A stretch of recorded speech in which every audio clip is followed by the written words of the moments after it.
السلام علیکم، welcome to voice official club. سب سے پہلے بیل آئیکن کا بٹن دبا دیں، لائک کریں، سبسکرائب کریں اور اپنے ویوز شیئر کیجیے۔ ان کا انوار صدیقی کا ناول۔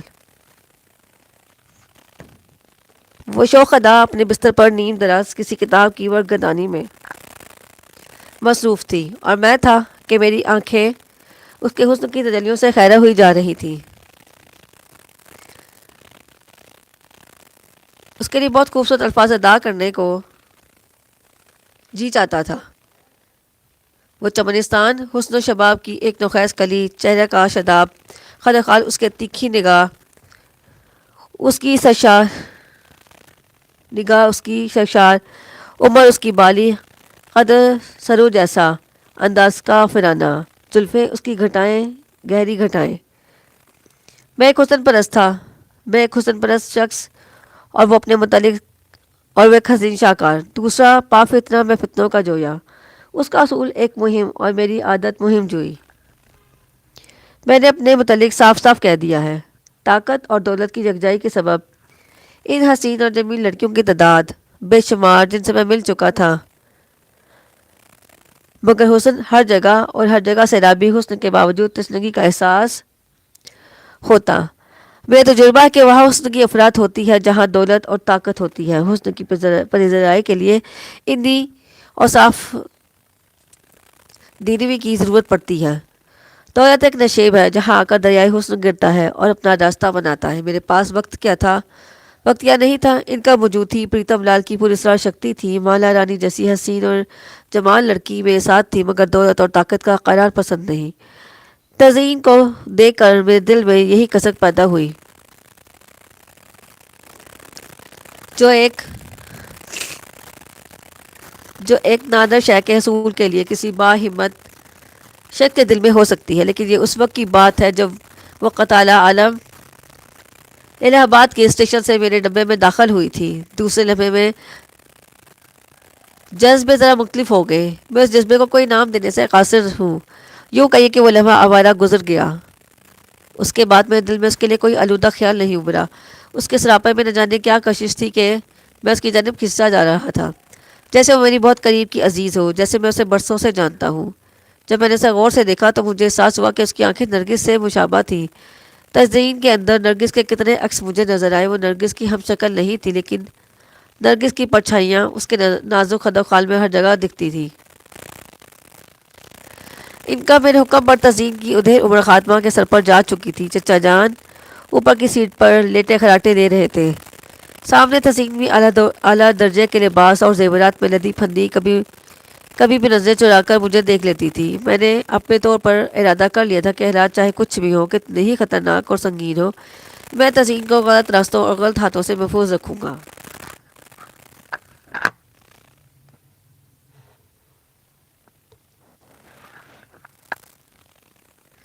میرے دل میں پہلی بار ایک عجیب سی خواہش ابھری کہ اٹھوں اور اٹھ کر تزئین کی پیشانی کو بوسہ دوں۔ میں اسے کبھی نرگس کی کوئی نشانی سمجھتا، کبھی مجھے اس کے معصوم چہرے پہ بے اختیار پیار آتا تھا۔ اگر میں یہ کہوں تو غلط نہ ہوگا کہ نرگس کی کوئی بہن یا اولاد ہوتی تو وہ بالکل تزئین سے مختلف نہ ہوتی۔ اگر وہ دونوں ایک ساتھ کھڑی ہوتی تو لوگوں کو ان کا باہمی رشتہ طے کرنے میں کوئی دشواری پیش نہ آتی۔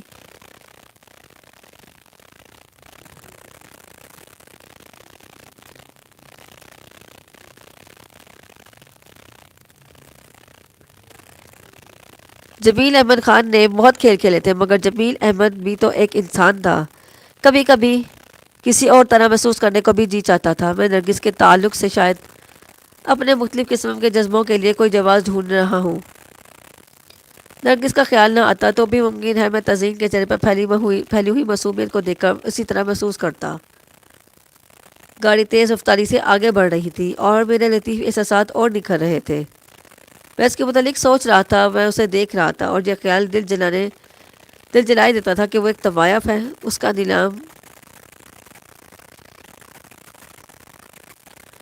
نیلام ہوگا، وہ لوگوں کے سامنے رقص کرتی ہے، اس کے پیروں میں گھنگرو بندھتے ہیں اور اسے لوگ صرف ایک احساس سے دیکھنے کے عادی ہیں۔ میں اپنے خیالات میں محو تھا کہ تزئین نے کتاب سے نظر ہٹا کر میری جانب دیکھا۔ مجھے سراپا اشتیاق دے کر اس کا چہرہ گلنار ہو گیا۔ اس نے اپنی دراز پلکیں جلدی سبکا کر نظریں پھیر لینی چاہی۔ پھر اسے کتاب چہرے کے سامنے کری تو میں اور مضطرب ہو گیا۔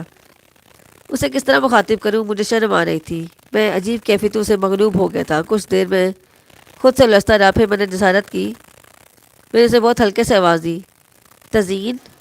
جواب میں اس نے کتاب ایک جھٹکے سے بند کر دی اور تیمری پر بل ڈال کر بڑی ادا سے اٹھ بیٹھی۔ اس کے انداز میں جنگلی بلیوں کی جیسی خونخواری تھی، چہرے پہ درستی تھی، اس کی ہندی جیسی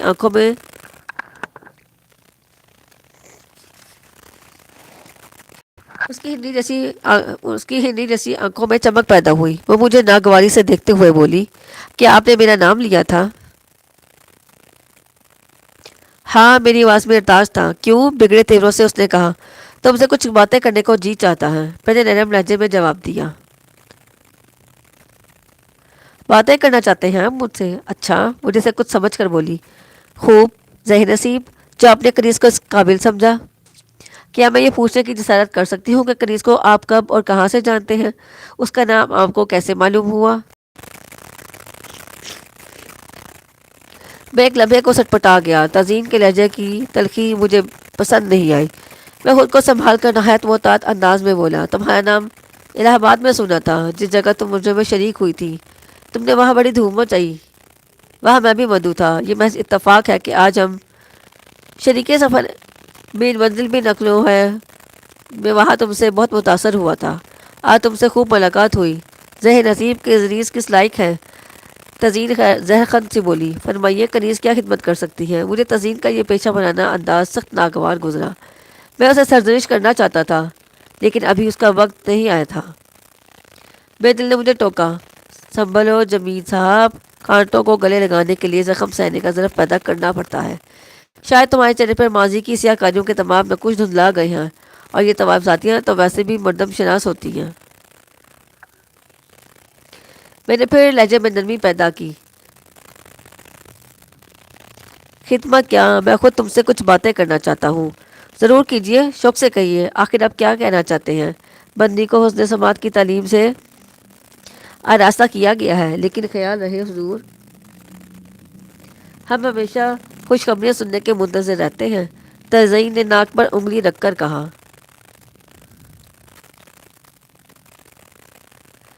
تزئین میں غیر اختیاری طور پر برہم ہو گیا، لیکن اسے آگے کچھ نہ کہہ سکا۔ میں نے مضطرب ہو کر اس کے چہرے پر نگاہ کی، وہ میری تنخنوائی سے قدرے خائف ہو گئی تھی۔ میں نے آہستہ سے کہا، مجھے معاف کر دو تزئین، مجھے غلط نہ سمجھو۔ نہ جانے کیوں میری آواز رند گئی۔ وہ کچھ دیر خاموشی سے مجھے دیکھتی رہی، پھر بدلے ہوئے انداز میں کہنے لگی، اگر آپ کو میری کسی بات سے دکھ پہنچا ہے تو میں معافی کی خواستگار ہوں۔ کیا تم ہر شخص سے اسی انداز میں گفتگو کرتی ہو؟ میں نے پوچھا۔ اجنبیوں سے گفتگو کرنے کا ہمیں یہی طریقہ سکھایا گیا ہے، اسے سنجیدگی سے جواب دیا۔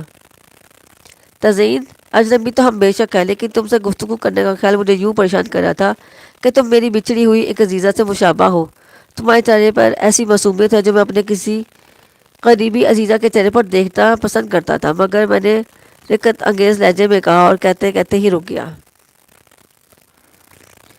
میں معافی چاہتی ہوں، کہاں ہے وہ؟ اس نے تجسس سے پوچھا۔ وہ کہیں نہیں ہے، میں نے حسرت سے جواب دیا۔ مجھے افسوس ہے، کیا نام تھا ان کا؟ میں اس کا کوئی نام نہیں رکھ سکا۔ میرا خیال تھا کہ میں نے اسے اپنی بچی کے بارے میں بتاؤں۔ نرگس کو لڑکی کی بڑی تمنا تھی، اس کی یہ تمنا دل ہی میں رہی۔ ہماری کوئی علاج نہیں ہو سکی، اگر ہوتی تو اچھی خاصی ہوشیار ہوتی، تزئین کے برابر نہیں تو اس سے تھوڑی سی چھوٹی ہوتی۔ میں اسے مزید کچھ نہیں کہہ سکا، لیکن وہ بے طور پر بہت کچھ سمجھ گئی تھی۔ میں نے یہ موضوع چھوڑ دیا، ابھی میں نے اسے زیادہ توقعات وابستہ نہیں کر سکتا تھا۔ مجھے خوشی تھی کہ میری گفتگو بے اثر نہیں رہی۔ میں نے جلد ہی اسے متاثر کر لیا۔ میں محتاط انداز میں اسے باتیں کرتا رہا، اس کے دل میں اپنے لیے کوئی جگہ پیدا کرنے کی خاطر من گھڑت قصے کہانیاں سناتا رہا۔ وہ ہمتن گوش رہی، میری رداد علم سنتی رہی۔ جب میں نے اس کے بارے میں دریافت کیا تو وہ ملول ہو گئی۔ اداس لہجے میں بولی، میرے بارے میں کیا پوچھتے ہیں آپ؟ میں تو ایک کھلی کتاب ہوں اور قدرت کی ستم ظریفیوں کا ایک بے مثل نمونہ ہوں۔ اس سے زیادہ اپنے بارے میں کیا کہوں؟ ایک طوائف زدی اپنے بارے میں کیا کہہ سکتی ہے؟ کچھ باتیں آپ کو الہاباد میں معلوم ہو چکی ہوں گی، شاید آپ کو معلوم نہیں کہ جب کوئی شخص کسی طوائف سے ہمدردی کا اظہار کرتا ہے تو وہ اس پر یقین نہیں کرتی، شک کرتی ہے، اور یہ شک اس کے لیے ہمیشہ بہت درست ہوتا ہے۔ آخری جملہ ادا کرتے وقت تزئین کی دراز گھنیری پلکیں اس کی آنکھوں پر چلمن بن گئی۔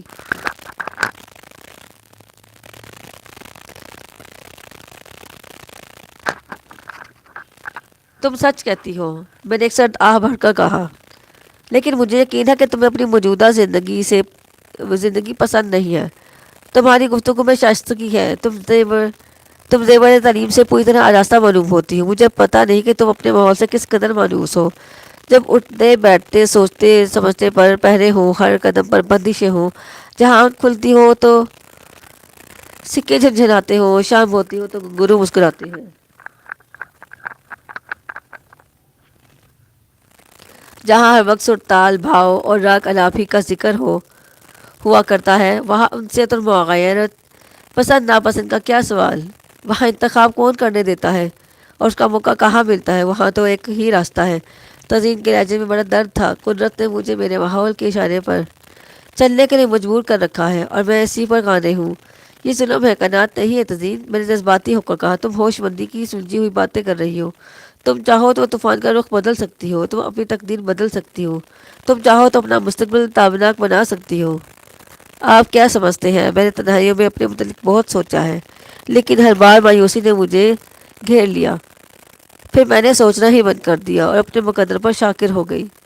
تزئین نے روندے ہوئے انداز میں کہا، میرے گرد اول تو بندشوں کی دیوار اتنی مضبوط ہے کہ میں اسے ڈھال کا خیال بھی دل میں نہیں لا سکتی۔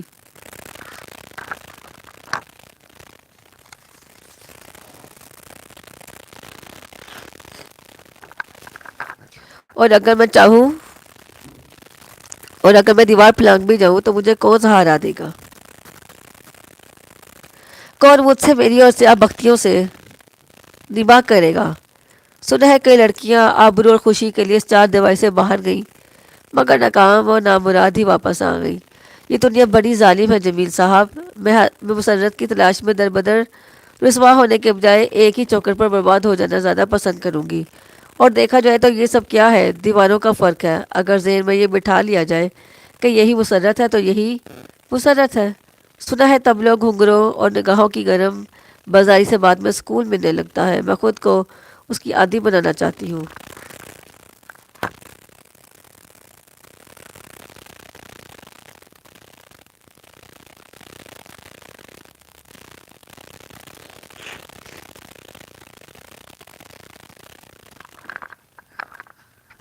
تزئین نے اپنی عمر سے بڑھ کر باتیں کی۔ جیسے جیسے گفتگو بڑھتی جاتی تھی، میرے دل میں یہ عزم پختہ ہوتا جاتا تھا کہ مجھے اس لڑکی کو کوچہ ننگ سے باہر نکالنا ہے۔ نہیں تزئین، میں ایسا نہیں ہونے دوں گا۔ میں نے اعتماد سے کہا، میں تمہیں برباد نہیں ہونے دوں گا۔ میں تمہارا مستقبل سدھارنے کی قسم کھاتا ہوں۔ میں تمہارے معصوم خواب شرمندہ تعبیر دیکھنے کی خاطر جان کی بازی لگا دوں گا۔ ہاں، شرط یہ ہے کہ تمہیں بھی میرے ساتھ تعاون کرنا پڑے گا۔ آپ نے اسے آسان سمجھ رکھا ہے، یہ بہت مشکل کام ہے۔ آپ تھک جائیں گے اور مایوس ہو جائیں گے، تزئین نے مسکراتے ہوئے کہا۔ میں اپنا تعارف ایک شریف آدمی کے حیثیت سے کرا چکا ہوں، لیکن تم سے اب جو شخص مخاطب ہے وہ کچھ سمجھ کر اور کچھ سوچ کر ہی یہ بات کہہ رہا ہے۔ اب جا کے میں نے یہ ارادہ کر ہی لیا ہے تو دیکھنا تم مجھے ہر مرحلے پر ثابت قدم پاؤ گی۔ فی الوقت میں اپنے متعلق اور زیادہ کچھ نہیں کہتا، اسی پہ اکتفا کرتا ہوں۔ میں اسے تسلیاں دیتا اور سمجھاتا رہا، اسے اس کوچے سے باہر کی دنیا کی مسرتیں بتاتا رہا۔ تزئین نے میری باتوں اور خلوص کو شبہ کی نظر سے نہیں دیکھا۔ میرے عزم کی پختگی اور جوش دیکھ کر اس نے وعدہ کیا کہ وہ اپنے دامن پر داغ نہیں لگنے دے گی، حتی المکان بچائے گی۔ اگر میں نے اس کی زندگی خوشگوار بنانے کے لیے کوئی راستہ اسے دکھایا تو وہ اس پر خوشی گامزن ہو جائے گی۔ اس نے اپنے بارے میں تمام تفصیلات سے مجھے آگاہ کر دیا۔ میں نے یہاں وہ تمام طویل باتیں اختصار سے بیان کی ہیں جو دوران سفر میرے اور تزئین کے درمیان ہوئی تھی۔ ہم دیر تک ایک دوسرے میں گم رہے۔ میں اس کی نشست پر جا بیٹھا۔ جب چچا جان نے کروٹیں بدلنا شروع کی تو میں اپنے بستر پر آ گیا۔ آج مجھے ایک انجانی مسرت کا احساس ہو رہا تھا۔ ابھی میں اپنے بستر پر لیٹا تزئین کے بارے میں منصوبے بنا رہا تھا کہ ان کا میرے سر پر سوار ہو گئی اور کسی اللہ ناظرین کی طرح اپنے مخصوص لب و لہجے میں سرگوشیاں کرنے لگی۔ جمیل، یہ تمہیں کیا ہو گیا تھا؟ کیا تمہیں کوئی خاص بات نظر آئی؟ میں نے بے نیازی سے پوچھا۔ ارے آج تو تم بالکل بدلے ہوئے نظر آئے۔ یہ تم اسے کیا کہہ رہے تھے؟ انکا نے شوقی سے پوچھا۔ کیا کہہ رہا تھا؟ کیا تمہیں نہیں معلوم؟ میں نے چڑھ کر کہا، مجھے سب معلوم ہے، مگر میں تو کچھ اور ہی سمجھی تھی۔ تم ہمیشہ غلط سمجھتی ہو، تم ہی نے مجھے خراب کیا، ورنہ میں کبھی ایک عام آدمی بھی تھا۔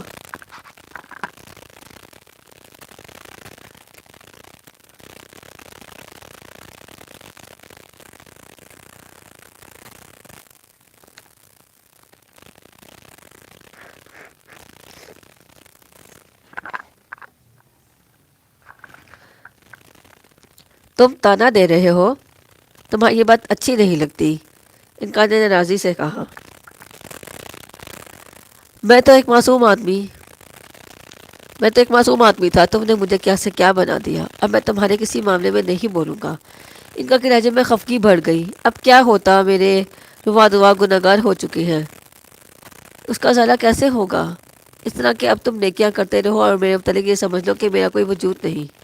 نیکیاں کرنے کے لیے بھی اب مجھے تمہاری ضرورت پڑے گی۔ میری جان ناراض ہو گئی؟ تمہیں ستانے میں مزہ آتا ہے؟ ارے تم تو میرا سہارا ہو، میں نے اسے مناتے ہوئے کہا۔ جھوٹ بولتے ہو، اب تم مجھ سے کتانے لگے ہو، ان کا تیوری چڑھا کر بولی۔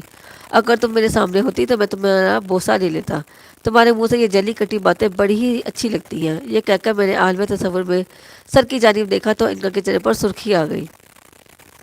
تم بعض اوقات دل جلا دیتے ہو، تم نے کچھ کم جلایا، اپنی باتیں بھول جاتی ہو۔ کیا لڑنے کا ارادہ ہے آج؟ ارے تم نے اسے دیکھا؟ میں نے تزئین کی طرف اشارہ کر کے کہا۔ کتنی اچھی لڑکی ہے، تمہاری کیا رائے ہے؟ پہلے یہ بتاؤ کہ تم مجھ سے ناراض تو نہیں؟ ارے تم سے کون کافر ناراض ہو سکتا ہے؟ ہاں تو کچھ تزئین کے بارے میں بتاؤ، تم نے کیا محسوس کیا ہے؟ جمیل، کبھی کبھی تم مجھے بہت عجیب اور پیارے لگتے ہو، لیکن ذرا ٹھنڈے دل سے سوچ لو، تم نے تزئین سے جو وعدہ کیا ہے، جو عہد کیا ہے، وہ کوئی آسان کام نہیں ہے۔ تمہیں بے حد خطرناک حالات سے مقابلہ کرنا ہوگا، مگر یہ ایک نیا کام ہے۔ زندگی میں کبھی کبھی نیک کام کرنے کا بھی جی چاہتا ہے انکا، اور اسی لیے مجھے تم پر پیار آتا ہے، مگر نیکی ایک مشکل شے ہوتی ہے، تمہارا دل گھبرا جائے گا۔ تنگ نہ کرو انکا، اب مجھے سونے دو، لکھنؤ پہنچ کر دیکھا جائے گا۔ میں نے انکا کو خاموش کرنے کے لیے یوں ہی ایک بے لفظہ جملہ کہہ دیا اور پھر کروٹ بدل کر آنکھیں بند کر لی۔ انکا کا کیا تھا، وہ تو اسی طرح مجھ سے لڑتی جھگڑتی روٹتی مانتی رہتی تھی، لیکن ایسا معلوم ہوتا تھا جیسے اب وہ میرے جسم کا کوئی حصہ ہو۔ لکھنؤ قریب آ رہا تھا، باقی سفر کے دوران تزئین مجھ سے قریب ہو گئی تھی۔ جب تک چچا جان اور تزئین کی خاتمہ بیدار رہتی ہم ایک دوسرے کے لیے اجنبی رہتے۔ مجھے یقین تھا کہ وہ سچ مچ مجھے اپنا بزرگ اور ہمدرد سمجھ رہی ہے۔ لکھنؤ اسٹیشن پر اس نے مجھے خدا حافظ کہا، اس کی آنکھوں میں نمی تھی۔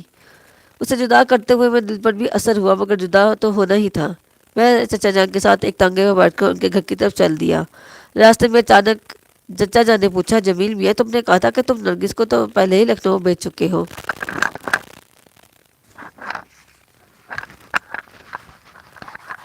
جی ہاں، لیکن تمہیں گھر کا پتہ کس طرح معلوم ہوا؟ جی، چچا جان نے بڑے کانٹے کی بات پوچھی تھی۔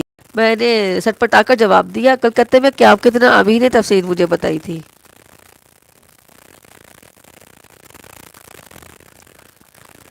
چچا نے مجھے وضاحت طلب نظروں سے دیکھا، پھر کسی سوچ میں غرق ہو گئے۔ کچھ وقفے کے بعد تانگا لکھنؤ کے بازار سے گزر کر گلیوں میں داخل ہوا۔ گلیاں کیا تھیں، بھول بھلیاں تھیں۔ ایک گلی میں پہنچ کر پرانے طرز کے ایک شکستہ مکان پر چچا جان نے تار لگوایا، تانگا رکوایا۔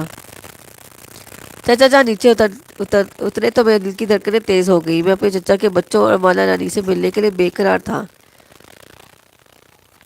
ان کا نے میرے دل کی کیفیت بھانپتے ہوئے کہا، کیوں مالا رانی سے ملنے کے لیے بے چین ہو؟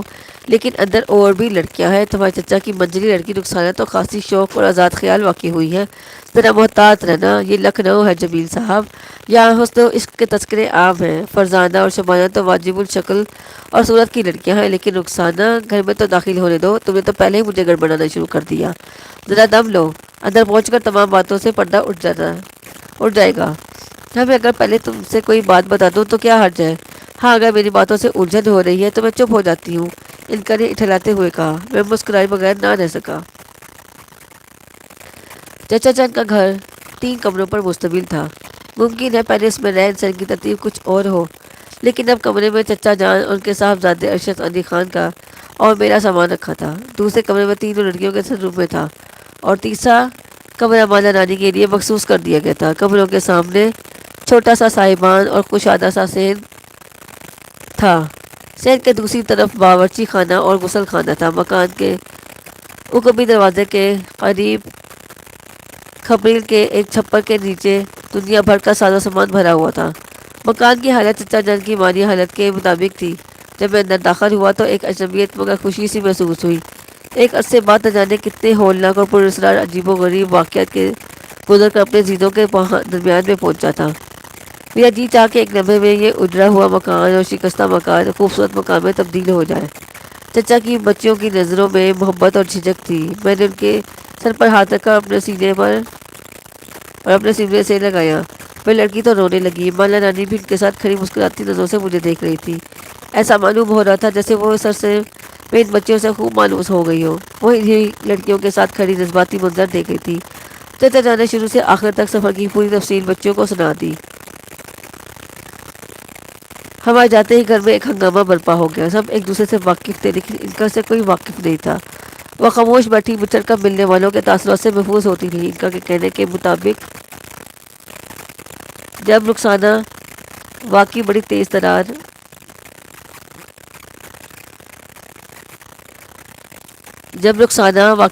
ترار شوق اور حسین نکلی۔ چچا جان کی چہیتی ہونے کے سبب وہ گھر کے کام کاج میں دوسری بہنوں کا ہاتھ کم ہی بٹاتی تھی۔ شبانہ بڑی لڑکی تھی، خاموش، سنجیدہ اور شرمیلی لڑکی۔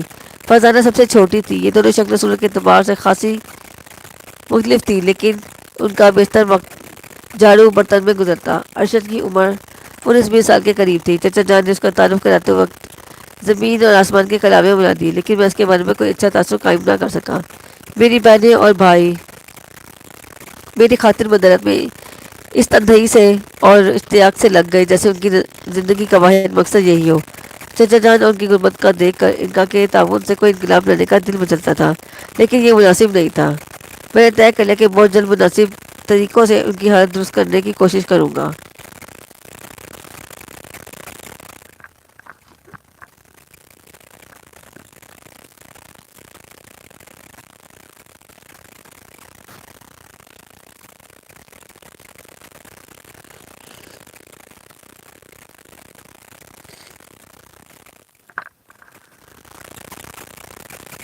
رات کو ہنگاموں سے نجات پا کر میں اپنے کمرے میں گیا تو مالا نے بیکتا میرے گلے میں باہیں ڈال دی اور اسے سکنے لگی۔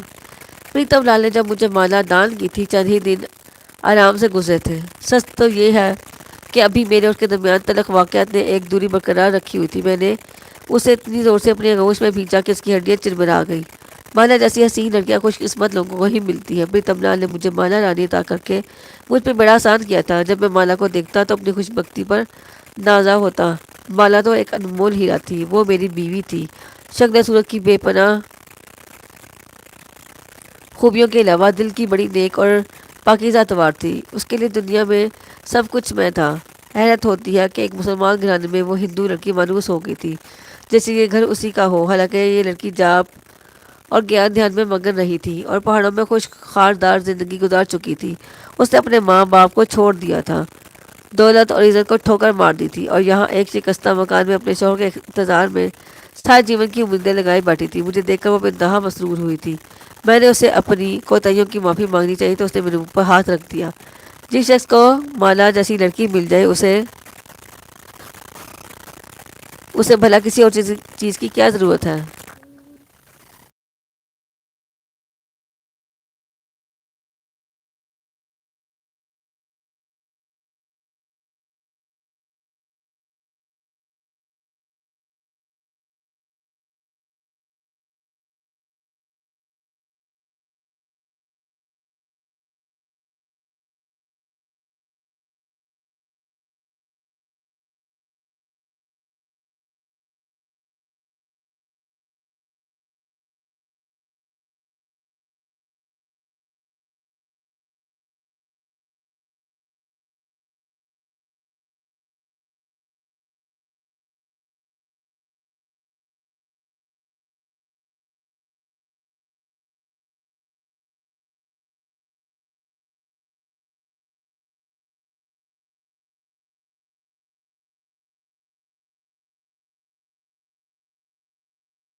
مالا کے لیے اس وقت میرے دل میں محبت اور پیار کا ایک طوفان برپا تھا. ساری رات باتوں میں گزر گئی. والہانہ باتیں، والہانہ نظریں، دل ربانہ انداز. مالا از خود رفتگی میں میرے سینے کے اندر سمائی جا رہی تھی. میں جوش محبت میں اس کی آنکھیں چوم چوم لیتا تھا. اس رات ہم دونوں کا علیحدہ ہونے کا علیحدہ کوئی وجود نہیں تھا. ہمارا دل ایک، دھڑکنیں ایک، ہم اپنی ذاتیں ختم کر کے ایک ذات بن گئے تھے. صبح کے قریب اس نے مجھ سے کہا، آپ نے مجھے انکا کے بارے میں پہلے کیوں نہیں بتایا؟ وہ تو بڑی سندر موہنی ہے، تم سے زیادہ تو نہیں. میں نے جمائی لیتے ہوئے کہا. اس وقت وہ کہاں ہے؟ وہ کہاں جاتی ہے؟ سب کچھ دیکھ رہی ہے اور سن رہی ہے. مالا شرما گئی. وہ سب دیکھ رہی ہے کیا؟ اور کیا، اس سے کوئی بات چھپی تھوڑی رہتی ہے.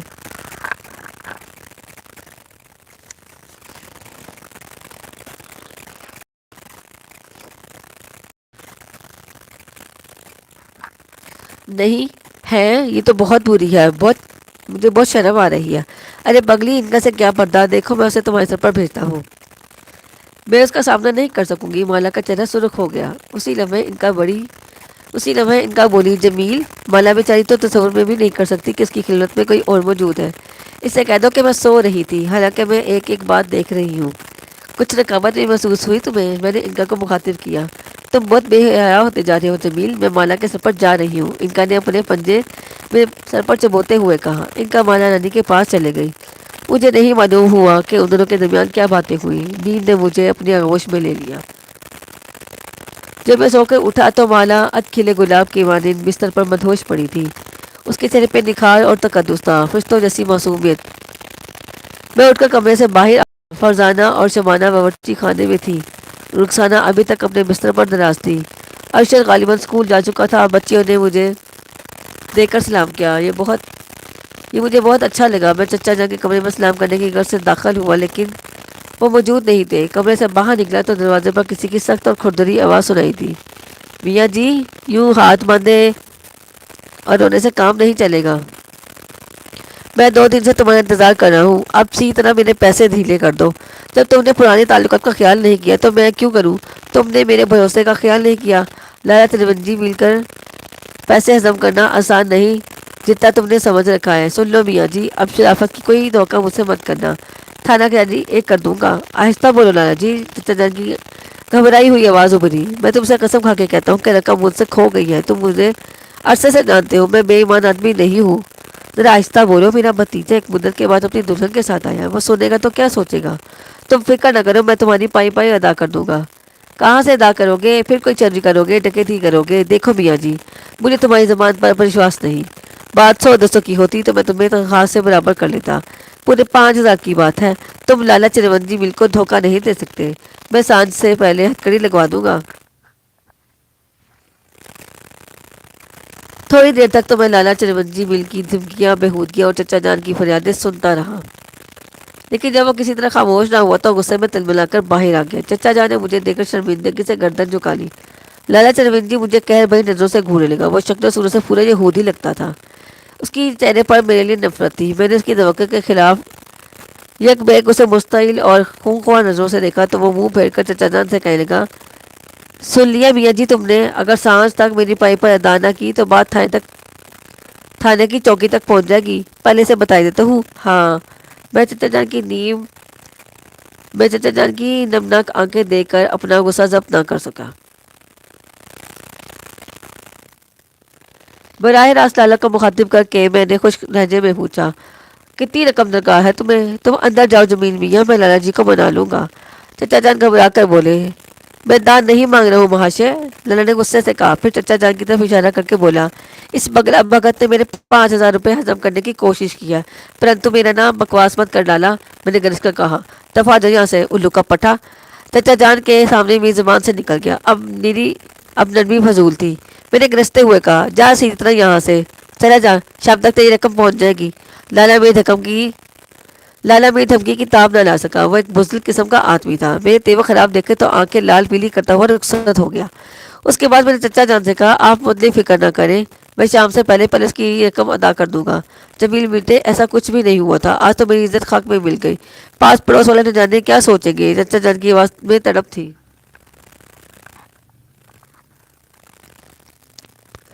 ان کی غیرت مند آنکھوں میں آنسو جھلملا رہے تھے۔ میں انہیں سمجھا بجھا کر اندر لے آیا۔ ناشتے کے دوران بھی وہ چپ چپ رہے۔ میں نے انہیں چھیڑنا مناسب نہیں سمجھا۔ البتہ میں نے طے کر لیا تھا کہ لالا چرمنجی مل کو ایسا سبق دوں گا کہ آئندہ وہ کسی شریف آدمی کو عزت سے کھیلنے کی کوشش نہیں کرے گا۔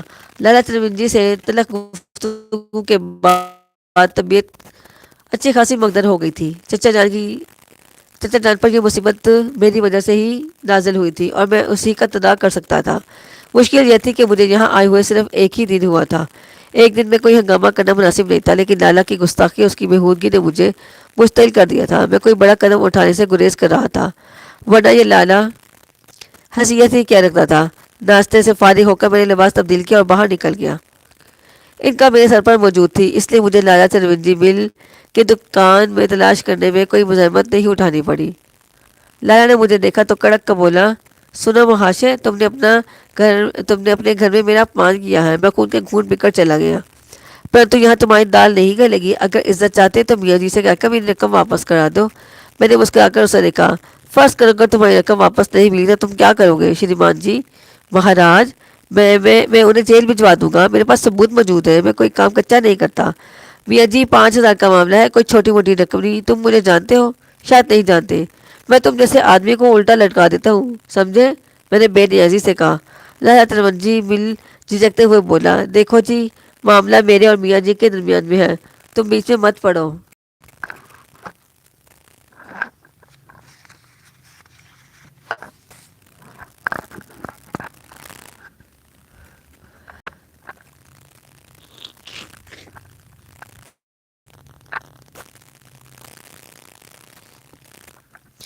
اسی لمحے انکار نے مجھے شے دی، جمیل، یہ لالا بڑا کنجوس آدمی ہے، چمڑے سے زیادہ دمڑی پر مرتا ہے۔ اس نے اپنے گھر کے سین میں لاکھوں روپے ہانڈیوں میں بند کر کے دربار رکھے ہیں، ابھی تک کنوارا ہے۔ کیا خیال ہے، کہو تو ٹھکانے لگا دوں؟ اس نے لوگوں کے دل بہت دکھائے ہیں۔ نہیں، میں دل ہی دل میں انکا سے کہا۔ پھر لالا کو مخاطب کیا، لالا چرمنجی مل، تم چنتا نہ کرو، میں نے جو وچن دی ہے وہ ضرور پورا کروں گا۔ سورج غروب ہونے سے پہلے تمہاری رقم تمہارے پاس پہنچ جائے گی۔ پھر اس سمے یہاں کس کارن آئے ہو؟ لالا نے نفرت سے سوال کیا۔ میں یہ دریافت کرنے آیا تھا کہ اگر شام تک تم زندہ نہ رہے تو رقم کسے دی جائے۔ میں نے سنجیدگی سے سوال کیا۔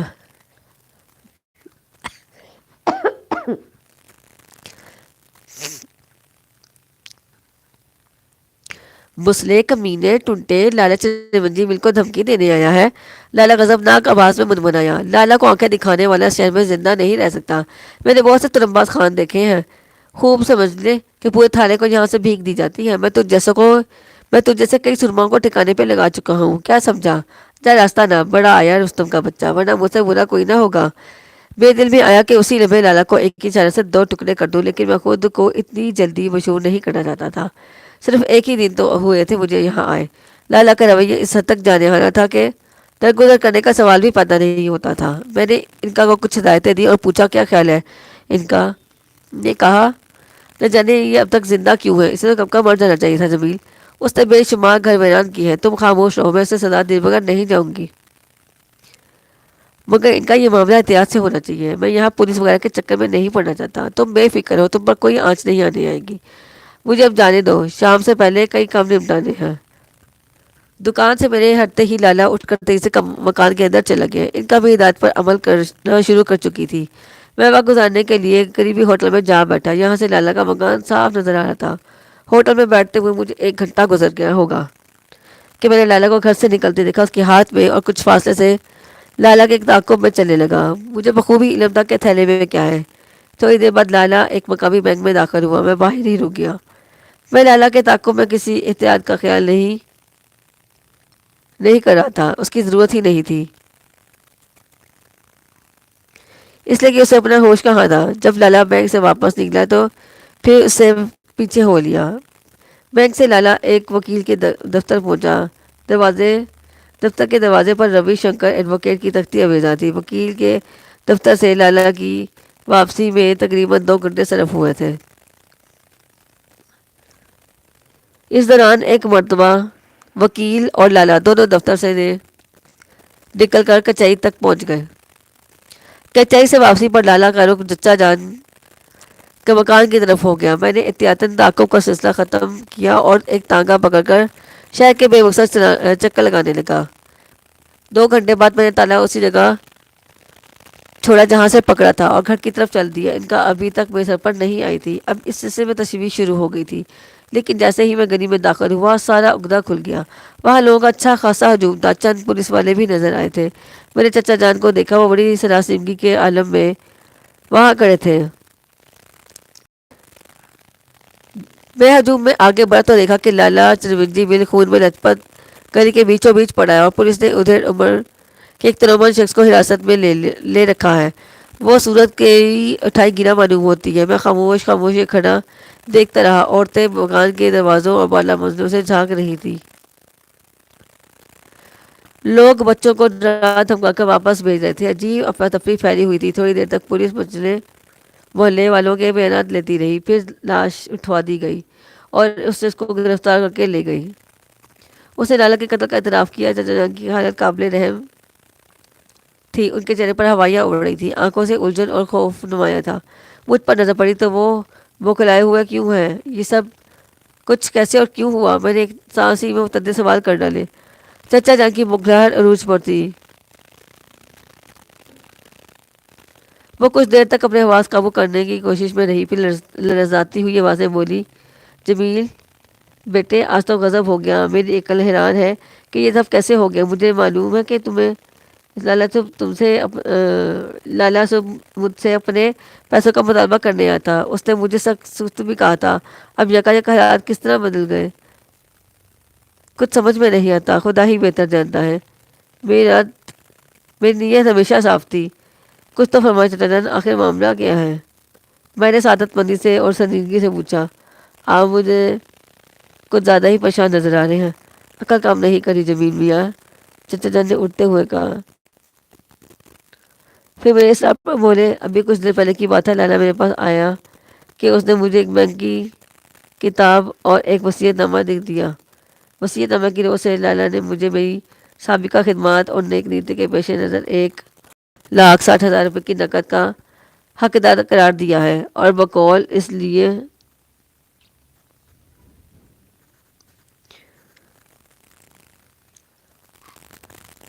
وصیت نامہ کی روح سے لالا نے مجھے میری سابقہ خدمات اور نیک نیتی کے پیش نظر 1,60,000 روپے کی نقد کا رقم کا حق ادا قرار دیا اور بقول اس کے یہ خدی رقم میرے نام سے بینک میں جمع کرائی تھی. لالا نے مجھ سے اپنے صف والے رویے کی معافی بھی مانگی. میں نے رقم لینے کے لیے بتھیرا انکار کیا لیکن اس نے میری ایک نہ سنی.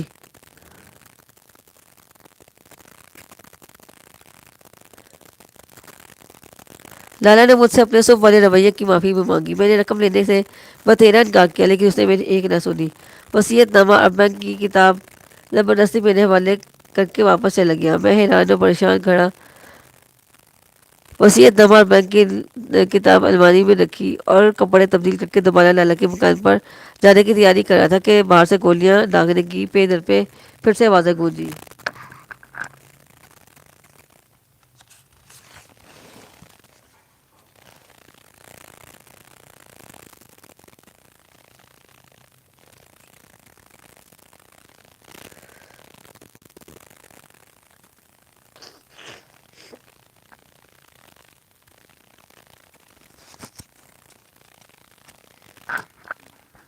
پے در پہ آوازیں آئی. میں بوکھلا کر باہر نکلا تو لالا غریب گلی کے نکڑ پر خون میں لت پت پڑا تھا اور راگی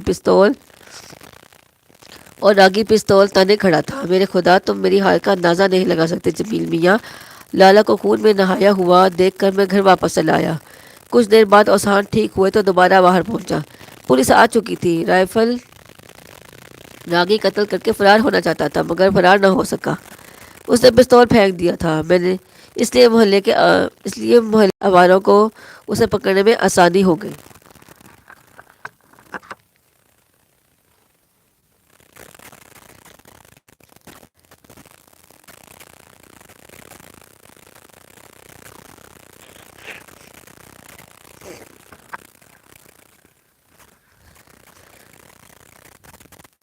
اس نے پستول پھینک دیا تھا اس لیے محلے والوں کو اسے پکڑنے میں آسانی ہوگی. محلے والے اس سے پہلے ہی بہت تنگ تھے. وہ بہت چورا پوست اور بدنام مجرم ہے. کئی بار جیل کی ہوا کھا چکا ہے. بڑے سنگین معاملوں میں پکڑا گیا مگر ہر مرتبہ چھوٹ جاتا. تمام محلہ سے ڈرتا تھا لیکن اب اس کا چھوٹنا مشکل ہے. مجھے لالا کی موت کا افسوس ہے مگر آگے کے پکڑے جانے پر میں بہت خوش ہوں. اب یہ محلہ خطرناک بدماشیوں سے پاک ہو گیا. راگی نے پولیس کو بیان دیا تھا کہ وہ لالا کا مقروض تھا. لالا اسے آئے دن سخت سست کہا کرتے تھے اور آج بھی میرے ہاں سے واپسی پر اس کے پاس گیا اور لالا نے راگی کو بلا کر پولیس وغیرہ کی دھمکی بھی دی تھی. گالیاں بکی تھی اور رقم کا مطالبہ کیا تھا. لالا کے بدلے ہوئے غیر معمولی رویے پر راگی کو غصہ آیا تھا. وہ گنڈا یہ توہین برداشت نہیں کر سکا. رقم لانے کے لیے اندر گیا لیکن واپس آیا تو اس کے ہاتھ میں ریوالور تھا اور اس سے پہلے کہ محلے والے کچھ کہتے یہ درمیان میں پڑتے. راگی نے لالا کے سینے میں 2 گولیاں اتار دی.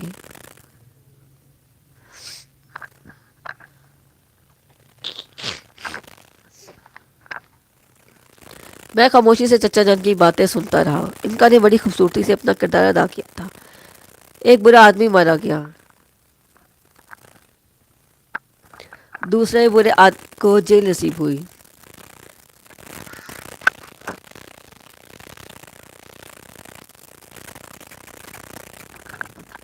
واقعات کے تسلسل اور ترتیب میں کوئی جھول نہیں تھا. محلے والوں کی شہادتیں موجود تھیں. راگی کی غنڈہ گردیوں کی مکمل رپورٹ پولیس کے پاس محفوظ تھی. وہ پہلے بھی کئی بار سنگین الزامات کے تحت جیل جا چکا تھا. ان کا نے اس کا خیر کے لیے اس کا انتخاب خوب کیا. پورا محلہ یہ مان جانتا تھا کہ چچا جان اور مقتول کے تعلقات بڑے ہی اچھے تھے. میں نے تمام تفصیل پر غور کیا اور دل میں انکا کی ذہانت اور طاقت کی داد دیتے ہوئے چچا جان سے مخاطب ہوا. آپ کیوں ہلکان ہوتے ہیں چچا جان؟ راگی بقول آپ کے کوئی شریف آدمی نہیں تھا. اس کے اقبال جرم اور محلے کے عینی شاہدوں کی موجودگی میں آپ کی پوزیشن بالکل صاف ہے.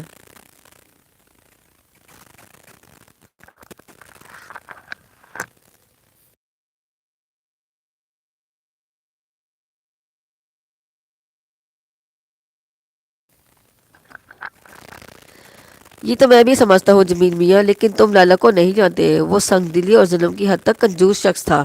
کسی کو 1 پیسے کی رعایت دینا اس کے کاروباری اصول کے خلاف تھا. ایک مرتبہ اس کے پڑوس میں موت ہو گئی. لوگ غریب تھے.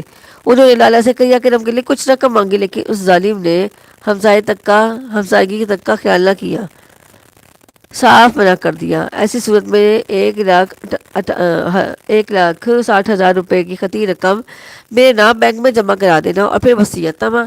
میری عقل دنگ رہ گئی ہے. کیا وہ پاگل ہو گیا تھا؟ بیٹے مجھے کچھ سمجھ میں نہیں آتا. مجھے حیرت اس بات پر ہے کہ 1,60,000 ہی کیوں، اس سے کم یا زیادہ کیوں نہیں؟ وہ تو بڑا امیر کبیر آدمی تھا. مجھے تو سب کچھ معلوم ہے. سب شہر میں اس کی بہت بڑی تعداد ہے. ایک بینک میں تو روپیہ بھی بہت ہے.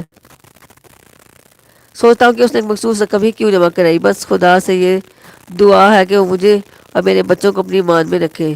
بری گھڑی آتے دیر نہیں لگتی. آپ کی تشویش ٹھیک ہے لیکن یہ بھی تو ممکن ہے کہ وہ اپنے صبح کے رویے پر پریشان ہو گیا ہو. کوئی بات اس کے دل میں آ گئی ہو. بہرحال مجھے سمجھ میں نہیں آتا. میں خود حیران ہوں. میرا تو مشورہ یہ ہے کہ آپ ان باتوں کی تشہیر نہ کریں، انہیں راضی رہنے دیں. جب معاملہ ٹھیک ہو جائے تو دیکھا جائے گا.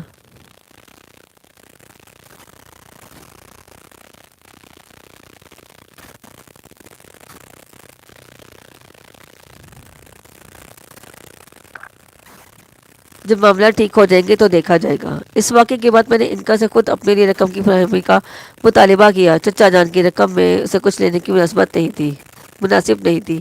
انکا نے حسب معمول ذرائع سے میرے لیے خاصی معقول رقم فراہم کر دی۔ میں نے لکھنؤ کی وہ دباش کے لحاظ سے اپنے اور مالا کے لیے نفیس اور قیمتی ملبوسات تیار کرائے۔ مالا رانی غرارے کرتے، جمپر، شلوار اور تنگ موری کے پاجامے میں خوب جچی۔ چچا جان کو جلد ہی اندازہ ہو گیا تھا کہ ان کا بھتیجا دولت میں کوئی کمی رتبے کا آدمی نہیں ہے۔ ایک ہفتے تک مجھے چچا جان کے تسلی دلاسے، شبانہ، فرزانہ، رخسانہ اور ارشد سے منوس ہونے اور گھر کی ہر سدانے میں کسی اور بات کا ہوش نہیں رہا۔ چچا جان کی ملاقاتیوں میں کئی جگہ میری دعوتیں ہوئیں۔ عورتیں مالا رانی کو حسن دے کر چٹاچٹ اس کی بنائی لیتی تھی اور شبانہ ہر دعوت سے واپسی پر مرچوں سے اس کی نظر اتارا کرتی تھی۔ رخسانہ تو میری شاخ ہٹیوں سے مروب ہو کر مجھ پر باری ہوئی جاتی تھی۔ چند ہی دنوں میں ہم سب کھل مل گئے تھے۔ ان کا بھی مزے لے کر دلچسپ ہنگامے کرتی رہتی۔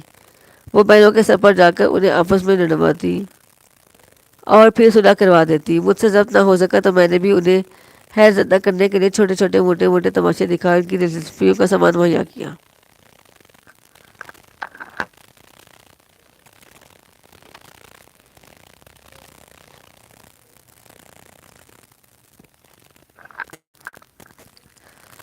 اس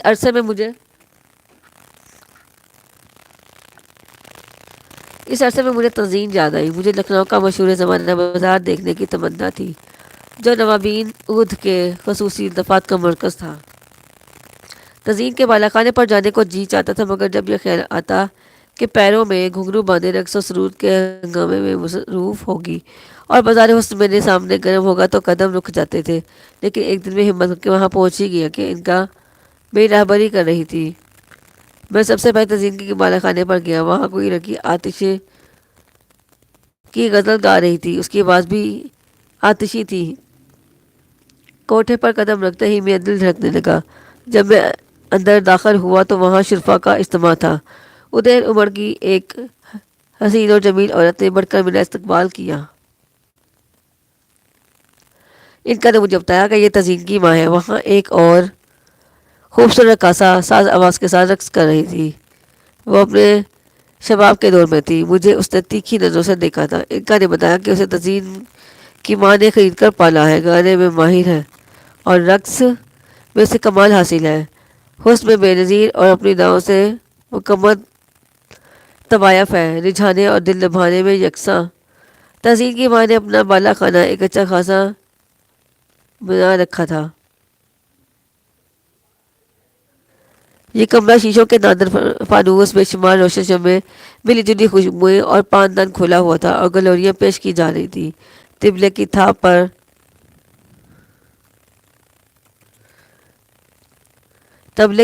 پر تاک دھنادن، گھنگروں کی جھنکار، جھنا جھن جھن۔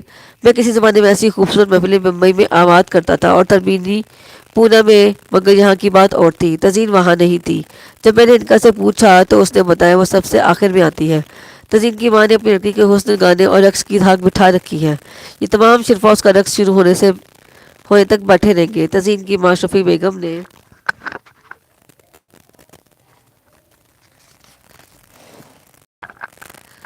بیگم نے اس کے رقص کے لیے رات ڈھلنے کا وقت طے کر دیا ہے۔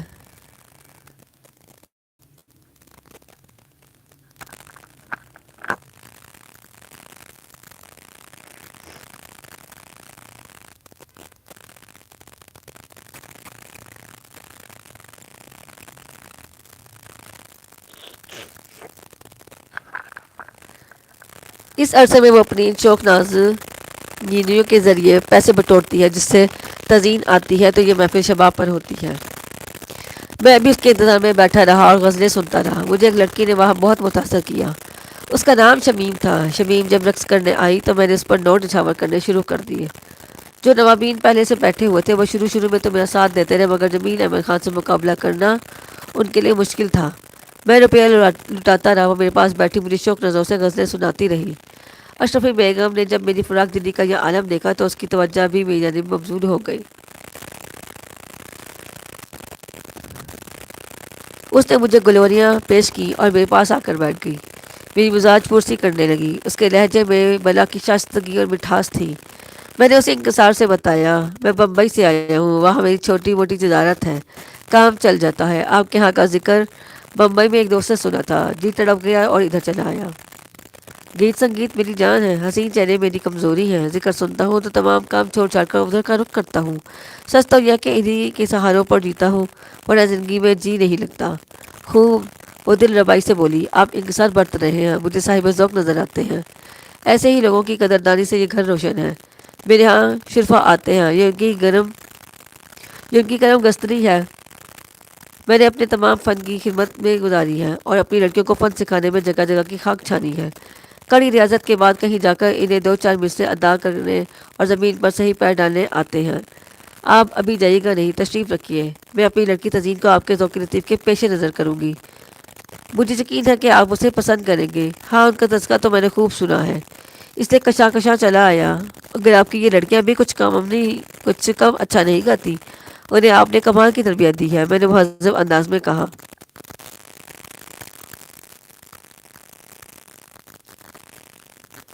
آپ تزین کو بھی پسند کریں گے، وہ میرا شاہکار ہے، وہ اعتماد سے بولی۔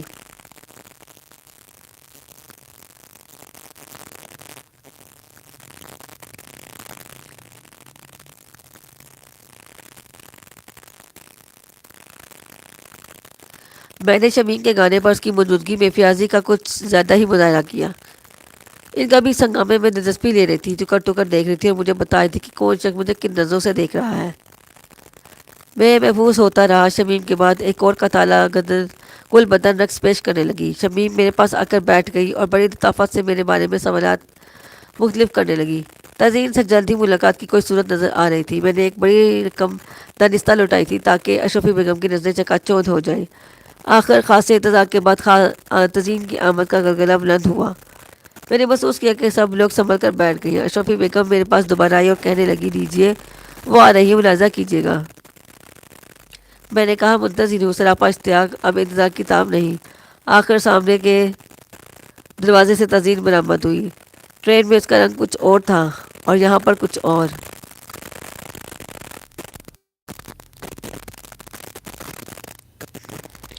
اس نے مسکرا کر ہمراہ کو آداب کیا،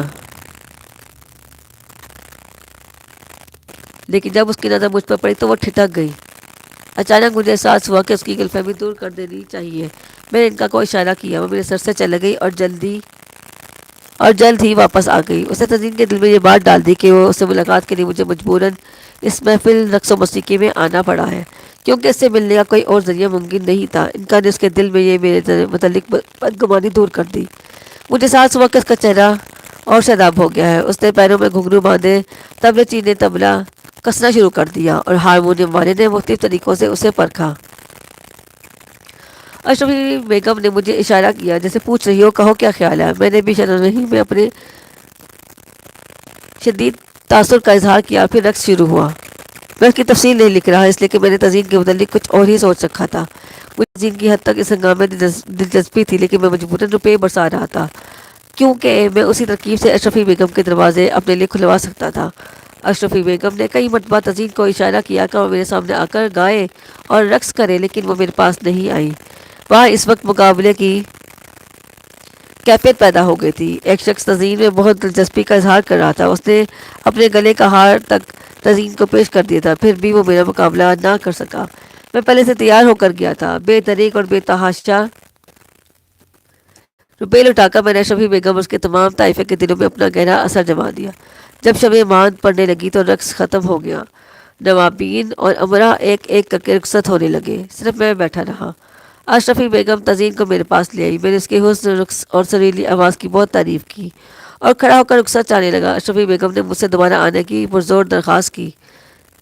مجھے لکھنؤ میں 2 ماہ گزر گئی۔ اس مدت میں تزین سے میری کئی ملاقاتیں ہوئی۔ میں نے زیورات اور نقدی سے اشرفی بیگم کا منہ بھر دیا تھا۔ اب میں دن کے وقت بھی اس کے پاس جا سکتا تھا۔ وہاں میری حیثیت ایک تماشائی سے کہیں زیادہ ہو گئی تھی۔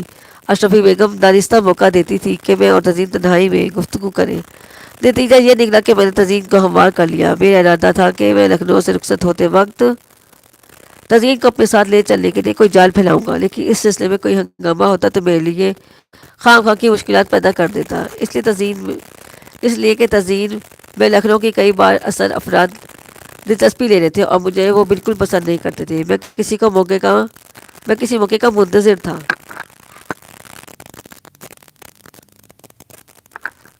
چچا جان کے گھر اور ان کے بگڑے ہوئے درست کرنے کا خیال بھی میرے ذہن میں آ گیا۔ ادھر شبانہ کی شادی کی خبریں تھیں۔ دالت کے قتل کے 1 ماہ بعد میں سمجھانے بجھانے پر چچا جان نے مرکب استعمال کرنی شروع کر دی جو ان کے نام سے بینک میں محفوظ تھی۔ چنانچہ اب ان کی حالت ٹھیک ہو چکی تھی۔ مکان کی اثر نو مرمت ہوئی اور اس میں 2 کمروں کا اضافہ بھی ہو گیا۔ چچا چونکہ کاروباری آدمی تھے، اسی انہوں نے ایک جنرل سٹور کھول لیا۔ اسے خاصی معقول آمدنی ہونے لگی۔ اس عرصے میں شبانہ کی شادی ہوگی۔ لڑکا ایک مقامی کالج کا لیکچرر تھا۔ ارشد میاں اسکول میں پڑھانے کے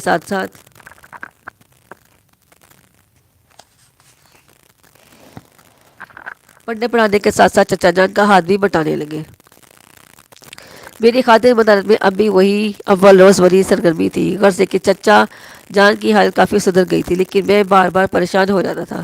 جب بھی بدری نارائن کا خیال آتا تھا میرے سینے میں انتقام کی چنگاریاں بھڑک اٹھتی تھی۔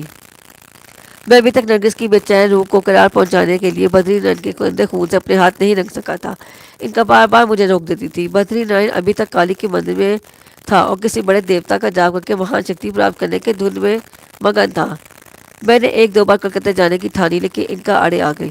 بہت عرصے بعد ایسے سکون کے دن نصیب ہوئے تھے۔ میں مالا رانی کو لکھنؤ کی سیر کراتا، اس کی محبت کے مجھے سارے جہاں سے بے نیاز کر دیا، لیکن پھر اس یکسانی سے جی اکتا گیا۔ میں ہنگاموں کا عادی تھا۔ تزئین کے ہاں ابھی ہنگامہ نہیں کیا جا سکتا تھا۔ زندگی کے اس نمود سے جی گھبرانے لگا تھا۔ ابھی تک چچا جان یا لکھنؤ والے کو اصل جمیل احمد خان کا علم نہیں تھا۔ میں خود بھی لیے دیے ہی رہتا تھا، حالانکہ بعض اوقات دل چاہتا تھا کہ بعض لوگوں کے ناگوار جملوں اور نازیبا رویوں پر سزائے دوں۔ ایک روز ایسا واقعہ پیش آیا جس نے کسی حد تک میری شخص پر اجاگر کر دی۔ چچا جان کے پڑوس میں ایک نیا خاندان آباد ہوا تھا۔ اس میں ایک شاہ صاحب بھی تھے۔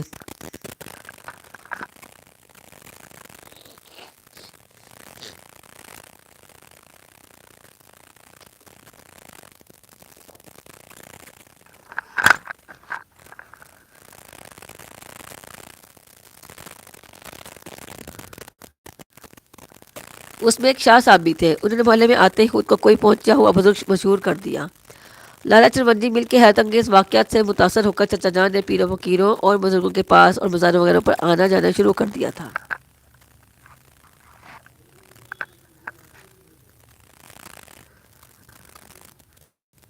وہ ہر جمعرات کی رات کو کھانا بھی تقسیم کرتے تھے۔ جب انہیں اس پہنچے بزرگ کے بارے میں اطلاع ملی تو انہوں نے فوراً وہاں حاضری دی اور اس کے بعد روز ان کی خدمت میں جا کر سلام پیش کرنا ان کا معمول ہو گیا۔ ان بزرگ نے دیکھتے ہی دیکھتے محلے کے ضعیف الاعتقاد افراد کو اپنا معتقد بنا لیا۔ کئی بار میرے جی میں آئی کہ ذرا میں بھی ان کے دیدار کر لوں اور اصلیت کا پتہ چلا لوں، لیکن میرا ارادہ دل ہی دل میں رہا۔ چچا جان سے ان کی خاصی یاد اللہ ہو گئی تھی اور وہ اکثر ان کا تذکرہ بڑی عقیدت سے اور محبت سے کرتے تھے۔ اتفاق سے انہیں دنوں فرزانہ پر ہسٹیریا کے دورے پڑنے لگے۔ یہ دورے وہاں کی خواتین میں ایک عام بات تھی۔ چچا جان کوئی سایہ وغیرہ سمجھے فوراً اسے شاہ صاحب پاس لے گئے۔ مجھے اس کا علم نہیں تھا، لیکن بعد میں مالا نے مجھے بتایا کہ شاہ صاحب نے فرزانہ کو کسی سائے سے محفوظ کرنے کے لیے اپنے عملیات کے خاص کمرے میں لے جا کر اس کے ساتھ عجیب و غریب باتیں کی جن سے ان کی بری نیت کا پتہ چلتا تھا۔ انہوں نے فرزانہ کے ساتھ دست درازی بھی کی تھی۔ فرزانہ نے اس کا ذکر مالا سے کر دیا۔ مجھے حالات کا علم ہوا تو میں آپے سے باہر ہی ہو گیا۔ میں نے ان کا سے صورتحال کے بارے میں دریافت کیا تو اس نے کچھ دلچسپ انکشافات کیے۔ اس نے بتایا کہ شاہ صاحب دراصل رنگ رسیاں ہیں، ایک زمانے میں یہ کام کرتے رہے ہیں۔ یہ صاحب بمبئی میں بھولی بھائی لڑکیوں کو ورگلا کر تماشے دکھانے والوں کی بھیٹ چڑھا دیا کرتے تھے۔ وہاں سے نکالے گئے تو بنارس پہنچے اور شاہ صاحب کا چولا بدلا اور شاہ صاحب کا نام کا چولا بدل دیا۔ ان کا نے مجھے یہ بھی بتایا کہ ان کے گھر میں جو عورتیں ہیں انہیں شاہ صاحب نے بنارس سے اغوا کیا تھا۔ کچھ دنوں تک ان کی کمائی سے مونچھوں پر تاؤ دیتے رہے، پھر بھانڈا پھوٹا تو لکھنؤ آ گئے اور یہاں تعویذ گنڈے اور جھاڑ پھونک کا کام شروع کر دیا۔ مجھے جب اس شرمناک حقیقت کا علم ہوا تو میں نے شاہ صاحب کو سرزنش کرنے کی ٹھان لی۔ شاہ صاحب نے میری چچا زاد بہن فرزانہ پر بری نگاہ ڈالی تھی. مالا نے مجھے باز رکھنے کی کوشش کی لیکن میں اسی وقت غصے میں بپھرا ہوا شاہ صاحب کے گھر پہنچ گیا. وہ اپنے بیرونی کمرے میں مسند نشین تھے. کمرے میں اگر بتیوں کی خوشبو بسی ہوئی تھی. کچھ لوگ ان سے عرض کے ساتھ فریادیں کر رہے تھے. اتفاق سے چچا جان بھی وہیں پہ موجود تھے لیکن وہ کسی کونے میں بیٹھے ہوئے تھے اس لیے میں انہیں نہیں دیکھ سکا. شاہ صاحب نے ایک نظر مجھ پر ڈالی اور اشارے سے بیٹھنے کو کہا. اس وقت وہ کسی پیرے کامل کی طرح مسند پر جلوہ فروز تھے. چہرے پر بڑی سنجیدگی اور آنکھوں میں مستی تھی. گلے میں تسبیحیں تھی اور سر پر دوپلی ٹوپی تھی. مجھے تاؤ آ گیا. میں نے کڑک کر کہا میں یہاں بیٹھنے نہیں آیا ہوں, تم سے کچھ باتیں کرنے آیا ہوں. شاہ صاحب نے غور سے میری طرف دیکھا اور قدرانہ انداز سے شان سے بولے بیٹھ جا تجھے بھی سمجھ لیتا ہوں. میں تیرے ہی انتظار میں تھا.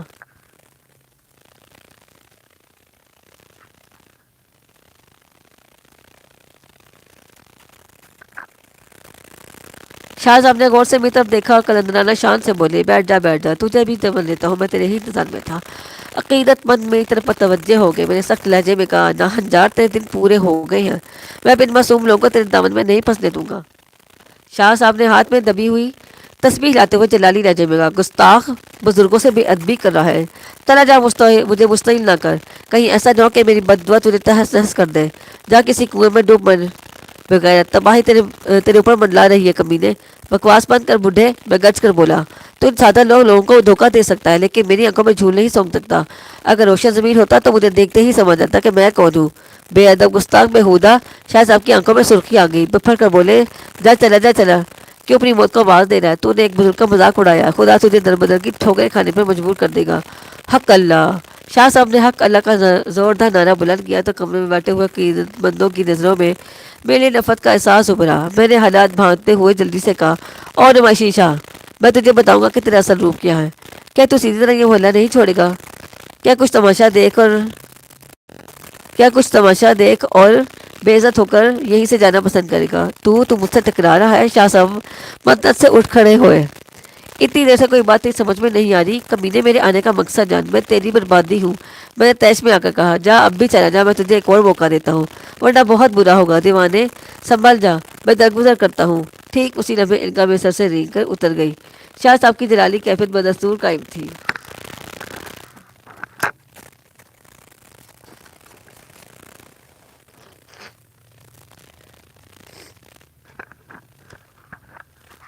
وہ گرا کر بولا تجھے آخری بار حکم دیتا ہوں یمروت چلا جا دفع ہو جا. زبان کو لگام دے اور مردود. مجھے یمروت وغیرہ کہنے سے تو ان لوگوں کو متاثر نہیں کر سکتا. تجھے معلوم نہیں ہے کہ تیرے سامنے شون شخص کھڑا ہے.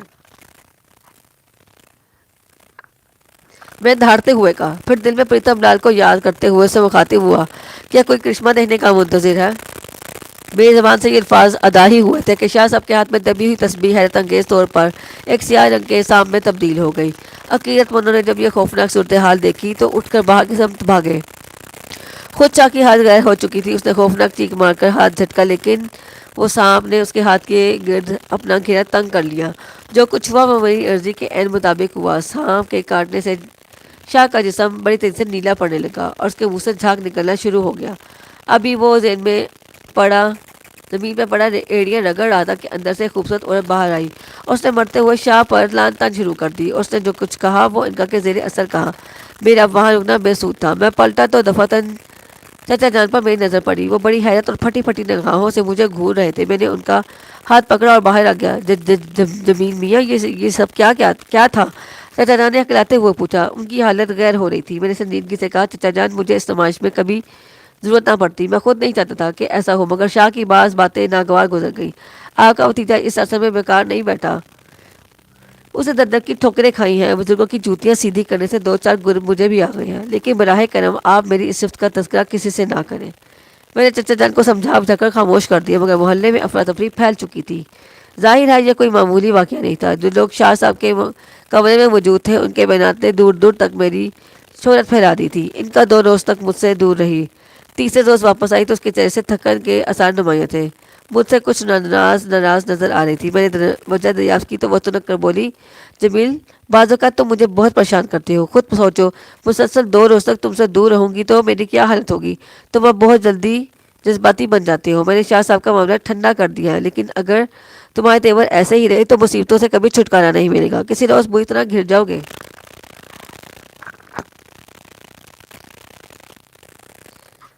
تمہاری پرورش پھر کس مصلحت سے کی جا رہی ہے؟ میں نے اسے چھیڑنے کے لیے کہا. نہیں جمیل، ہر وقت مذاق اچھا نہیں لگتا. تمہیں اب اپنے جذبات پر قابو پانا چاہیے. جلد بازی کے نتائج تم پہلے بھی دیکھ چکے ہو. ٹھیک ہے ٹھیک ہے، تمہارا مشورہ سر آنکھوں پر، مگر ایک شرط ہے. وہ کیا ہے؟ جلدی بتاؤ. ان کا بگڑ کے بولی. تم ایک مجسم عورت کے روپ میں ظاہر ہو جاؤ.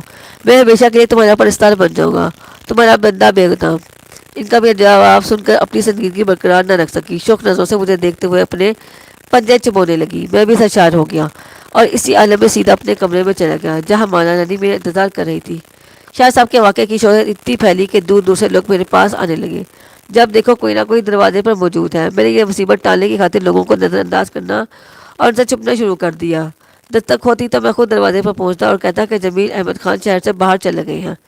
چچا جان کو میں نے سمجھا دیا تھا کہ بیکار لوگوں کو وہ ابھی ٹالتے ہی رہیں اور صرف ان لوگوں کو روکیں جو کہ توجہ اور امداد کی مستحق ہوں. اور اسی دوران ایک روز کچھ ایسا واقعہ پیش آیا جس نے مجھے لکھنؤ میں بہت محتاط کر دیا. اس وقت ان کا مایا رانی کے سر پر تھی.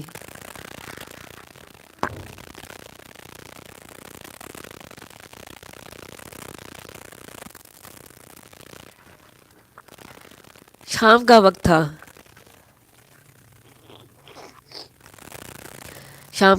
گھر والے سے میں چھڑکاؤ کر کے اطمینان سے بیٹھے ہوئے بہوے گفتگو تھے کہ دروازے پر دستک ہوئی. ارشد میاں اٹھ کر باہر آ گئے. واپس آ کر بولے کوئی برقع پاش خاتون آپ سے ملنا چاہتی ہیں. گھر والوں کو ابھی تک میرے پراسرار واقعات کا علم نہیں تھا، چنانچہ عورت کے نام پر سب چونکے. البتہ مالا کو میں حالات سے باخبر کر چکا تھا. میں اٹھا، باہر آ کر دیکھا تو ایک اور دروازے پر موجود تھی. چہرے پہ نقاب چھپا ہوا تھا لیکن اس کے ہاتھ دیکھ کر اندازہ ہوتا تھا کہ یہ قبول صورت لڑکی اور کم عمر لڑکی ہے. اس نے مجھے دیکھ کر مترنم اور روندی ہوئی آواز میں میرا نام لے کر پوچھا. جی ہاں، میرا ہی نام جمیل احمد خان ہے. میں نے جواب دیا. بھائی میں بڑی مشکلوں سے آپ کا پتہ دریافت کرتی ہوئی یہاں تک پہنچی ہوں. اگر آپ نے مدد نہ کی تو موت کے سوا اور کوئی چارہ نہ رہے گا. اور کی آواز میں غم ہی غم تھا. میں نے پوچھا آپ فرمائیے میں آپ کی کیا خدمت کر سکتا ہوں؟ خدا کے لیے میرے ساتھ چلیے. اس نے اپنے شوہر پر کسی آسیب کے آ جانے کی شکایت کی اور رو رو کر کہنے لگی میرے چھوٹے چھوٹے بچے ہیں. کوئی 3 ماہ سے میرے شوہر پاگل ہو گئے ہیں. یہ بات اس نے کچھ اس طرح دل سوزی سے کہی کہ میں اس کے ساتھ جانے کے لیے تیار ہو گیا اور فوراً ہی اس کے ساتھ ہو لیا. میں نے گلی سے باہر نکل کر تانگا پکڑا اور عورت کے ساتھ بیٹھ گیا. راستے میں ہمارے درمیان کوئی بات نہیں ہوئی. وہ سخت مسترف تھی اور تانگے والے کو بار بار تیز چلنے کی ہدایت کر رہی تھی. کچھ دیر بعد تانگا نخاس کے علاقے سے گزر کر ایک بڑی حویلی کے سامنے رک گیا. لڑکی نے جلدی سے نیچے اتر کر کرایہ ادا کیا اور مجھے اندر آنے کا اشارہ کر کے حویلی میں داخل ہو گئی. ابھی ہم حویلی کے صدر دروازے پر داخل ہی ہوئے تھے کہ ان کا میرے سر پر آ گئی. اس کی آنکھیں سرخ تھیں.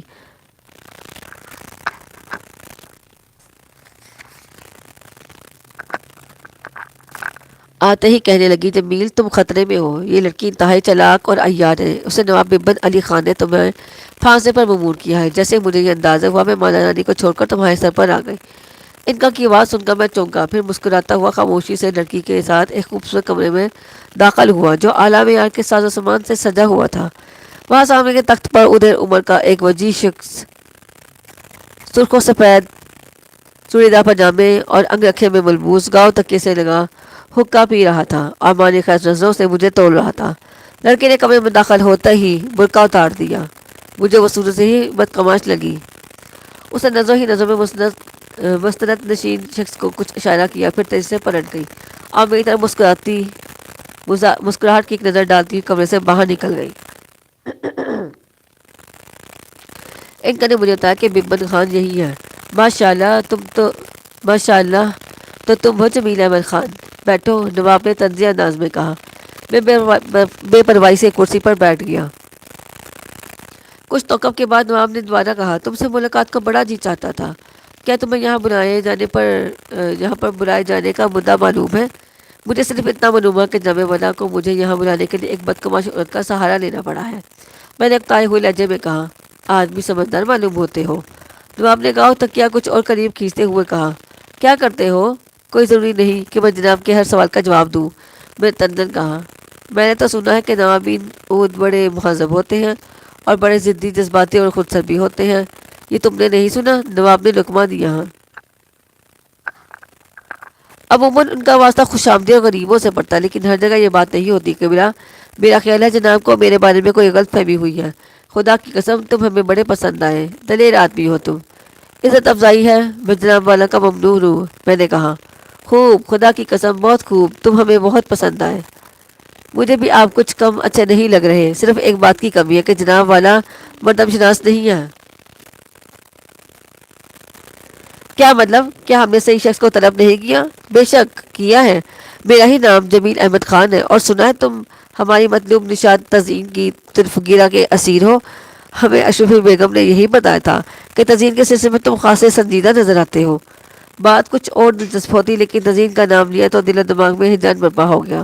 نواب بن علی جس انداز نے مجھے بلایا تھا وہ کم حد آمیز نہیں تھا، تاہم میں نے سربراہی سے کہا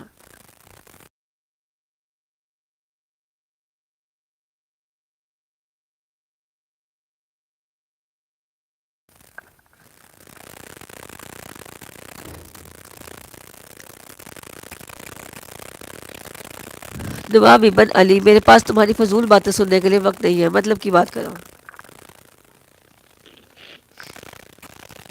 میں نے سنا ہے تم تعویذ گنڈا میں بھی کچھ دخل رکھتے ہو، کیا یہ درست ہے؟ نواب کے لہجے میں اب بھی تحکم تھا۔ اسے جانے دو کہ میں کیا کرتا ہوں، کس چیز میں دلچسپی رکھتا ہوں، کس میں نہیں، تم مطلب کی بات کرو۔ میں بڑے ضبط سے کام لے رہا تھا، ان کا میرے سر پر بیٹھی میرے مخاطب کو کہہ آلود نظروں سے گھور رہی تھی۔ سنو خان صاحب، تزئین ہمارے منظور نظر ہے، اور جسے نواب بن علی پسند کر لیتے ہیں وہ اسے حاصل بھی کر لیتے ہیں۔ صاحب بات یہ ہے کہ تمہیں تزئین سے دستبردار ہونا ہوگا۔ بن علی نے بازاری لہجے میں کہا، تعاون کرنے کی صورت یہ ہے کہ تمہیں تزئین سے دستبردار ہونا ہوگا۔ بن علی نے بازاری لہجے میں کہا، تعاون کرنے کی صورت میں تم ہمارے دوست، بصورت دیگر ہمیں تزئین کو حاصل کرنے کے لیے تمہیں مجبوراً راستے سے ہٹانا پڑے گا۔ بہتر ہوگا کہ تم خود بخود مان جاؤ، ورنہ نواب بن علی خان کے ہاں خدام کی ایک فوج ظفر موج ہے، وہ تمہارا مؤثر علاج کرنے میں بڑی مہارت کا ثبوت دے گی۔ اب میرے لیے برداشت کرنا مشکل تھا۔ میں نے حکار سے کہا، بن علی تم نے جو کرنا ہے وہ میں نے سن لیا ہے، اب میری شرط بھی سن لو۔ اگر تم اپنی کسی ہمشیرہ کو شاباشی کے لیے میرے حوالے کر دو تو میں تزئین کے سلسلے میں دستبرداری کے لیے تیار ہوں۔ میرا جواب سن کر بن علی کسی گرگٹ کی طرح رنگ بدلا اور تڑپ کر اٹھ کھڑے ہوئے۔ اس کا چہرہ خون کی حدت اور غصے کی شدت سے سرخ ہو گیا۔ یہ دیکھ کر کہ ان کا نے میرا سر چھوڑ دیا، بن علی نے آگ بگولا ہو کر تالی بجائی۔ اس طرح وہ غالباً اپنے خدام کو طلب کر تھا، لیکن مجھے یہ دیکھ کر چندہ حیرت نہیں ہوئی کہ تالی کی آواز ابھر ہی نہ سکی۔ اس نے جھلا کر متعدد بار تالی بجانی چاہیے، آوازیں دی، لیکن اس کے حلق سے اس کی آواز تک نہ نکلی۔ اب اس کے چہرے کی رنگت خوف سے پیلی پڑ چکی تھی۔ میرے تیش کا وہی علم تھا۔ میں نے نواب کو گھورتے ہوئے کہا، کیوں بن علی، کیا خیال ہے تمہارا میرے تعویذ گنڈوں کے بارے میں؟ تم نے میری خاطر دروازے کے لیے اپنے جن گنگوں کو حویلی میں جمع کر رکھا تھا وہ کہاں گئے؟ آنکھیں اٹھا کر دیکھو ادھر اور میری ہدایت غور سے سنو۔ تمہیں میرے موقع کے لیے اس حسین فتنے کا خون فراہم کرنا ہوگا جسے تم نے میرے پھانسنے کے لیے بھیجا، مگر تمہیں یہ کام بھی ابھی کرنا پڑے گا۔ آج اتنا ہی سبق کافی ہے تمہارے لیے۔ بہرحال یہ یاد رکھو کہ تمہیں اس گستاخی کی شدید سزا ملے گی۔ میں اس وقت بھی تمہیں اپنا ہر حکم ماننے پر مجبور کر سکتا ہوں، لیکن جاؤ، اور ایک اور تمہیں موقع دیتا ہوں۔ میں نے حویلی میں خون ریزی سے گریز کیا، کیونکہ مجھے ڈر تھا کہ بن علی کے مکان میں داخل ہوتے وقت مجھے کسی نہ کسی نے دیکھ لیا تھا۔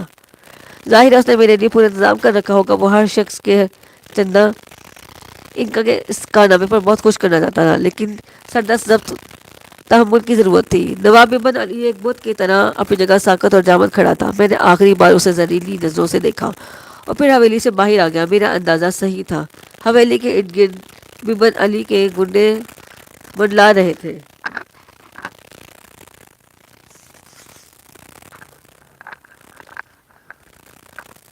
گویا میری توقع کے عین مطابق نواب نے مجھے زچ کرنے کا پورا انتظام کر رکھا تھا۔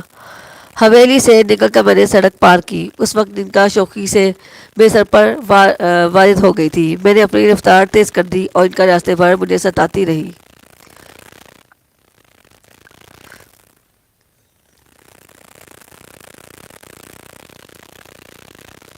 آج کے لیے بس اتنا ہی کافی ہے. انشاءاللہ ہم کل پھر اسی ٹائم پر حاضر ہوں گے. تب تک کے لیے اللہ حافظ.